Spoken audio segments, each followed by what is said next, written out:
Hello and welcome to our presentation for paper airplane flight. Overall, we used 3 materials and 4 airplane designs to measure the distance and deviation from the intended path. Some factors that affected the airplane flight were the type of material, where we used notebook paper, printer paper, and cardstock.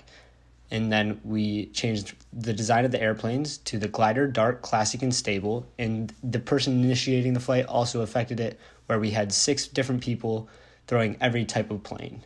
For our experiment, we went out to the SDFC fields with our 3 types of paper and 4 designs, making 12 total airplanes. We then used a tape measure to act as our center line and conducted 6 trials of throwing all 12 paper airplanes along that center line. We tried our best to keep consistent throwing motion for all 6 trials, but of course there's some human error we can't control.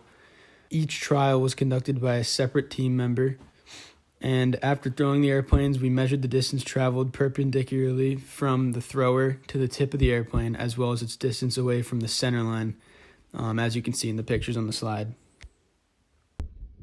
Many factors went into each plane's flight test. Luckily, the day we chose to perform our test was not particularly windy, so that was not a significant factor.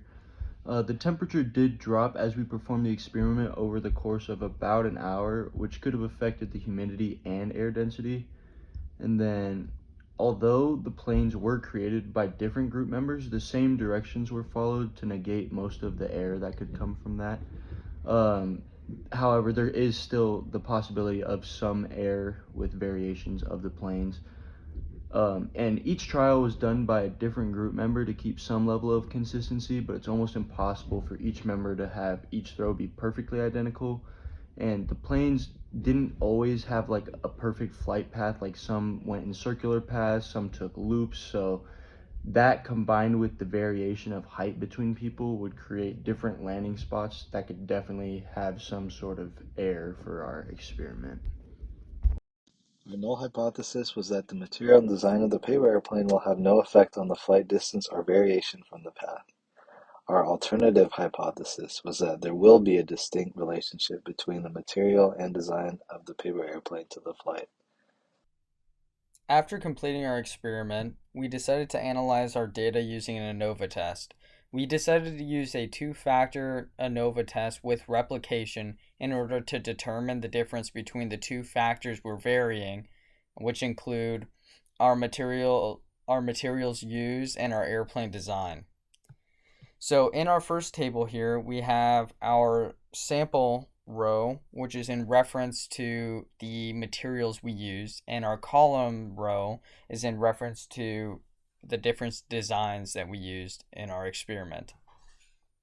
We can determine from this first table, which is the ANOVA analysis we did to show the difference in distance traveled, our F values for both the materials used and the design of the aircraft are greater than our F critical values. This means that we can reject our null hypothesis and state that there is a significant difference in our mean distances traveled based on, 1, our materials used and our airplane designs. In our second ANOVA table, this ANOVA table determines the differences to be seen from the deviation of our airplanes from our intended path based on the 2 factors of our materials used and our designs that we used.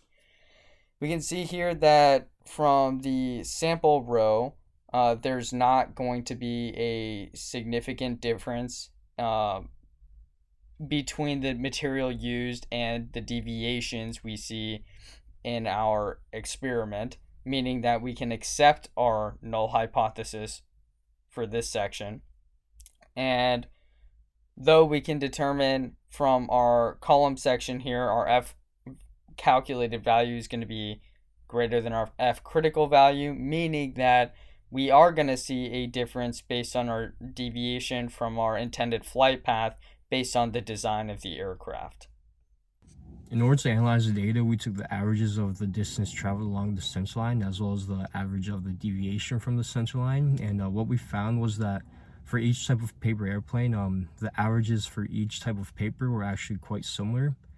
As well as we found that the only outlier was for the stable paper airplane. for the printed paper, and part of this is I think there could have just been errors with wind or just the person throwing, which could have caused some varying distances for the paper airplane. Next, we calculated the standard deviations using the standard deviation equation, and we did this for both the distance and the deviation from the straight line path. And some of the key takeaways from these calculations was that on average, the cardstock had the least variation in distance and the printed paper had the most. And also in terms of the design of the plane, the classic had the least variation and the glider had the most. And then also from the deviation from the flight path from the straight line, the cardstock had the least variation in deviation from the center line and the printer paper had the most. And in terms of the paper airplane design, the classic had the least variation and the stable had the most. So from these calculations, we were able to see a little bit more how accurate and precise the averages were for all the data points. By the end of this experiment, and after analyzing all the data we had collected, we were able to finally figure out which paper airplane was the best.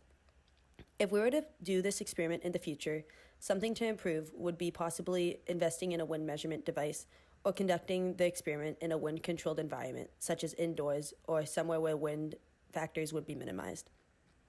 Some great lessons we learned were how to design, run, and analyze a statistical experiment and how to test experimental data for significance.